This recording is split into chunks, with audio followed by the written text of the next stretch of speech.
आज हम lecture number 3 करेंगे और लेक्चर नंबर 3 जो है हमारा बेसिकली आपकी बुक का पेज नंबर 6 है। इसके अंदर हम आज करेंगे इंटर कन्वर्जन मोल से मोलर वॉल्यूम के अंदर। अब हम सबसे पहले अगर नंबर ऑफ़ मोल्स का फॉर्मूला लिखें तो नंबर ऑफ़ मोल आपके पास इक्वल होता है वॉल्यूम ऑफ गैस। ठीक है, यहाँ पे अब हम गैस की बात कर रहे हैं। ठीक है, volume of gas at STP यानी स्टैंडर्ड टेम्परेचर एंड प्रेशर पर डिवाइडेड बाय मोलर वॉल्यूम के। ठीक है, ये आपके पास एक फॉर्मूला है जो आपने याद करके रखना है। अब हम अगर आपकी बुक की एग्जांपल नंबर 6 करें तो जो आपकी बुक की एग्जांपल नंबर 1.6 है, 1.6 का जो सवाल है वो ये है कि what volume of oxygen gas, ठीक है, ये जो आपके पास O2 होती है, occupied by 1.5 moles at STP। ठीक है, ये आपसे सवाल जो है इसमें पूछा गया। सो ये आपके पास सवाल है। अब सवाल में अगर हम डेटा बनाते हैं, ठीक है, हम सबसे पहले बनाएंगे डेटा। डेटा में हमारे पास क्या है कि वॉल्यूम ऑफ ऑक्सीजन, हमें what is the volume of oxygen gas हमें फाइंड करना है। तो हमने लिखा वॉल्यूम ऑफ O2 जो कि हमें नहीं पता। ठीक है, उसके अलावा अब नंबर ऑफ़ मोल्स हमें कितने दिए हुए हैं, 1.5 मोल्स। तो हमने कहा कि जो गिवन मोल है हमारे पास वो हमारे पास है 1.5 मोल। अब हमने क्या चीज़ फाइंड आउट करनी है, हमने फाइंड आउट जो इसमें करना है वो आप देख सकते हैं वॉल्यूम फाइंड आउट करना है। ठीक है, वॉल्यूम जो है आपने फाइंड आउट करना है और आपको नंबर ऑफ़ मोल्स उसने दिए हुए हैं। तो अब हम सोल्यूशन करें। अब अगर हम अपने बेसिक कॉन्सेप्ट की तरफ जाएँ जो हमारा पहले था, हम क्या कहते थे कि कोई भी 1 मोल होगा उसमें इतने नंबर ऑफ़ पार्टिकल्स होंगे, एवोगैड्रोस वाला लॉ वगैरह था। अब हम ये कह रहे हैं कि अगर 1 मोल आपके पास को जैसे ये ऑक्सीजन गैस है तो 1 मोल ऑफ O2 है तो इसके अंदर कितना वॉल्यूम आपके पास होगा, 22.4 dm³। ठीक है, ये आपके पास क्या होगा, ये बेसिकली 22.4 dm³ होगा। अब जो हमारे पास फॉर्मूला था, ये जो हमने ऊपर लिखा था, number of moles volume of gas at STP और मोलर वॉल्यूम, तो मोलर वॉल्यूम हमारे पास हो गया 22.4 जो हमने यहाँ पे लिखा है। अब हम यही फॉर्मूला लिखेंगे नंबर ऑफ़ मोल्स का इजिकल्स टू ऊपर नंबर ऑफ़ मोल्स हमने गिवन है तो गिवन हमें 1.5, तो हम 1.5 ऊपर लिखेंगे और इसको हम यहाँ पर आपके पास आ जाएगा volume of gas, volume of O2, ये हमारे पास फॉर्मूला था। ठीक है, और डिवाइडेड बाय 22.4।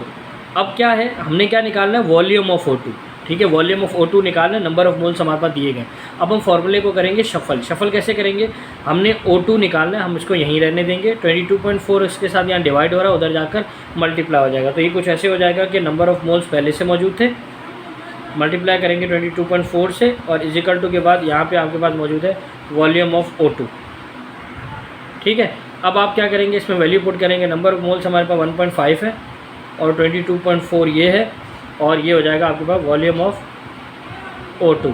अब जब आप 1.5 को से मल्टीप्लाई करेंगे 22.4 से तो आपको आंसर आएगा 33.6 और जो वॉल्यूम होता है उसका यूनिट होता है dm³, तो ये आ गया आपके पास dm³। तो ये आपका यहाँ पर न्यूमेरिकल नंबर 1.6 जो है वो कंप्लीट हो जाता है। इसमें हम क्या कर रहे हैं कि मोल्स को मोलर वॉल्यूम के अंदर कन्वर्जन कर रहे हैं।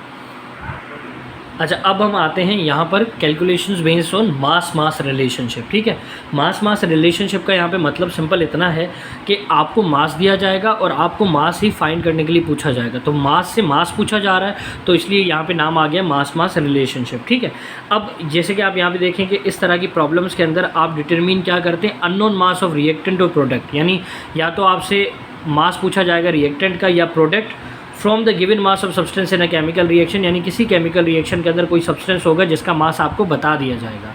ठीक है, और किसका पूछा जाएगा, या तो रिएक्टेंट का पूछा जाएगा या प्रोडक्ट का पूछा जाएगा with the help of balance chemical equation, यानी जो केमिकल इक्वेशन होगी वो क्या होनी चाहिए, आपके पास बैलेंस होनी चाहिए। अब इसके अंदर अगर हम ये 1.7 वाली एग्जाम्पल देखें तो calculate the mass of carbon dioxide यानी CO2। अभी क्या करना है, आप देखो ये इक्वेशन अगर आप देखो ये वाली, ठीक है, इस इक्वेशन में अगर आप देखें तो कार्बन डाइऑक्साइड ये मौजूद है। ठीक है, CO2 कह रहा है कि calculate the mass of carbon dioxide, यानी आपने CO2 का मास फाइंड आउट करना है। That can be obtain bye complete thermal decomposition of 15 gram limestone CaCO3। ठीक है, अब अगर आप यहाँ पे देखें क्या कहा है कि कंप्लीट थर्मल डिकम्पोजिशन, यानी CaCO3 आपके पास रिएक्टेंट है, इस रिएक्टेंट को आपने जो है ना हीट किया, जलाया, तो इसके जलने से, यानी कितना यूज़ किया था 50 ग्राम मैंने यूज़ किया CaCO3 इसको मैंने जलाया, ये जब जला तो जलने से कार्बन डाइऑक्साइड भी बना, कैल्शियम ऑक्साइड भी बना। अब ये कह रहे हैं जो कार्बन डाइऑक्साइड जितना बना, हमें ये बताएं कि उसका मास कितना होगा। ठीक है, तो सबसे पहले हम क्या कर रहे हैं, सबसे पहले हम इस इक्वेशन को अपनी कॉपी के अंदर लिखेंगे। ठीक है, हम इस इक्वेशन को अपनी कॉपी में लिखते हैं। तो कॉपी में हमने इक्वेशन लिखी कि CO3 से हमें मिला कैल्शियम ऑक्साइड प्लस CO2। ठीक है, यहाँ पर अगर हम इसकी बात करें तो ये 50 ग्राम यूज़ हुआ था। ठीक है, और ये हमें क्या करना है, फाइंड आउट करना है। तो अब अगर हम इसका डेटा बनाएं तो डेटा क्या बनेगा, डेटा बनेगा कि mass of carbon dioxide, mass of CO2 हमें नहीं पता, वो हमें फाइंड आउट करना है। और जो गिवन मास है वो किसका है, लाइमस्टोन का है। लाइमस्टोन के आपके पास CaCO, given mass of CaCO3 जो है वो कितना है, 50 ग्राम है। ठीक है, ये दो चीज़ें आपको दे दी गई हैं। अब हम आएंगे सोल्यूशन की तरफ। ठीक है, अब इसका सोल्यूशन कैसे होगा, इसका सोल्यूशन ऐसे होगा। अच्छा, यहाँ पर आप ये चीज़ भी देख लेंगे कि ये बैलेंस्ड है कि नहीं है। तो देखें ये पूरी बैलेंस है, यहाँ एक Ca है, यहाँ पे भी एक है, यहाँ पे 3 ऑक्सीजन है, यहाँ पे एक ये रहा, 2 ये रहे, तो 3 हो गए। ठीक है, और एक कार्बन है तो एक कार्बन है। तो ये इक्वेशन क्या है आपके पास, बैलेंस का। अब आप इसको कैसे सॉल्व करेंगे, सबसे पहले आपने क्या करना है कि इस 50 ग्राम को आपने कन्वर्ट करना है मोल में। किस में करना है, मोल में। तो आप मोल में कैसे कैसे कन्वर्ट करेंगे कि आपके पास जो नंबर ऑफ़ मोल्स का फॉर्मूला था, जो हमने पहले किया था कि नंबर ऑफ़ मोल बराबर होता है मास डिवाइडेड बाय मोलर मास। ठीक है, ये आपके पास फॉर्मूला। अब मुझे क्या निकालना है, मुझे नंबर ऑफ़ मोल्स निकालना है। ठीक है, किसके निकाल रहा हूँ मैं, CaCO3 के। तो CaCO3 के मैं नंबर ऑफ़ मोल्स निकाल रहा हूँ। कैसे निकलेंगे भाई, हमने लिखा नंबर ऑफ़ मोल। ठीक है, मास कितना है, मास हमें दिया हुआ है 50 ग्राम, मास हमें दिया 50 ग्राम। और मोलर मास इसका कितना होगा, तो हम कैल्शियम जो कार्बोनेट है CaCO3, इसका मास निकालेंगे। अब ये तरीका मैं यहाँ पे एक शॉर्ट सा बता रहा हूँ। देखिए CaCO3 लिखा, अब देखें कैल्शियम 1 है, इसका मोलिकुलर मास 40 होता है। तो 1 को 1 मल्टीप्लाई बाय 40 प्लस कार्बन आपके पास 1 है, इसको मल्टीप्लाई किया हमने 12 से क्योंकि इसका मास 12 होता है, प्लस ऑक्सीजन आपके पास 3 है, इसको हमने किया 16 से। तो ये हो गया 40 प्लस 12। ठीक है, ये आपके पास अगर इन सबको हम टोटल करेंगे तो जो टोटल इसका पूरा आपके पास मास आएगा, तो यहाँ पर आपके पास ये आ गया 48। अब हम क्या करेंगे, इन सबको हम करेंगे प्लस। तो प्लस करने से जो हमारा आंसर आएगा वो 100 आएगा। तो ये जो 100 आया ये मोलर मास है इसका, ये हमने रख दिया इस जगह।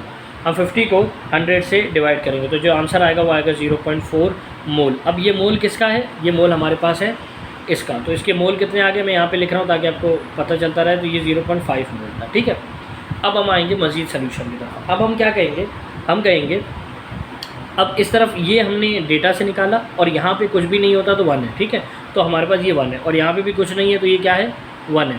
तो देखिए ये 1, ये मास, ये ग्राम है, ये ग्राम है, यहाँ पे हमने फाइंड आउट करना है। अब हम कैसे फाइंड आउट करेंगे, हम ऐसे करेंगे, हम यहाँ पर अज्यूम करने जा रहे हैं। ठीक है, हम अज्यूम क्या कर रहे हैं, हमने कहा कि 1 मोल CaCO3 गिव्स, यानी ये हमें देगा कितना, यहाँ पे देखें 1 मोल से हमें 1 मोल ही कार्बन डाइऑक्साइड मिल रहा था। तो हमने यहाँ अज्यूम किया कि 1 मोल CaCO3 गिव्स 1 मोल CO2। ठीक है, अब अगर हम यहाँ आए तो यहाँ पर हमारे पास कितने मोल्स थे, 0.5 मोल्स थे। तो हम यहाँ लिखेंगे कि 0.5 मोल CaCO3 गिव्स X। ठीक है, अब क्या होगा, देखो अब यहाँ पे ये वैल्यू है, एक X वैल्यू है। ठीक है, एक आपके पास ये वैल्यू है और एक आपके पास ये वैल्यू, ये 4 वैल्यूज़ है। अब हम इन 4 वैल्यूज़ को करेंगे क्रॉस मल्टीप्लाई। तो क्रॉस में देखें X मल्टीप्लाई होगा 1 से, तो हो गया X multiply 1 equals to 1 multiply होगा 0.5 से, तो 1 मल्टीप्लाई 0.5। ठीक है, अब 1 मल्टीप्लाई 0.5 है आपके पास, तो ये आ गया 0.5 इजिकल्स टू 1 मल्टीप्लाई हो रहा है, इधर आकर डिवाइड हो गया, ये हो गया X। तो X हमारे पास क्या आ गया, 0.5 मोल। यानी ये भी कितना आ गया हमारे पास आंसर, मोल में आ गया। कितना आ गया, मोल में। अब हमें किस में चाहिए था, हमें चाहिए था ये ग्राम में। तो हमारे पास ग्राम का क्या फॉर्मूला होगा, ग्राम का वही फॉर्मूला होगा जो मोल का होता है। और मोल का हमारे पास क्या फॉर्मूला था, मोल का फॉर्मूला था mole equals to given mass divided by molar mass. ठीक है, हमें मोल पता है कितना है, 0.5। गिवन मास हमें नहीं पता क्योंकि हमें मास ही तो फाइंड करना है। और मोलर मास, अब यहाँ पे हम कार्बन डाइऑक्साइड की बात करें क्योंकि हम CO2 का निकालना है। तो CO2 का कार्बन मोलर मास होता है 44। अब ये यहाँ डिवाइड हो रहा है, इधर जाके मल्टीप्लाई। ठीक है, तो हमारे पास जो आंसर आएगा वो क्या होगा, वो मास होगा, मास ऑफ CO2।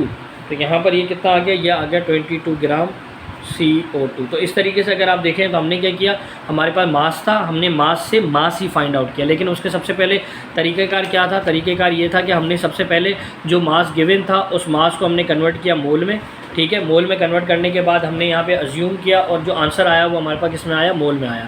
जब हमारे पास मोल में आंसर आ गया तो फिर लास्ट में हमने इस फार्मूला के थ्रू उसको मास में कन्वर्ट कर दिया। तो इस न्यूमेरिकल के अंदर हमने मास को मास में कन्वर्ट किया, तो इसलिए इसको कहा जाता है मास से मास रिलेशनशिप। नेक्स्ट लेक्चर में हम मास टू वॉल्यूम की तरफ जाएंगे।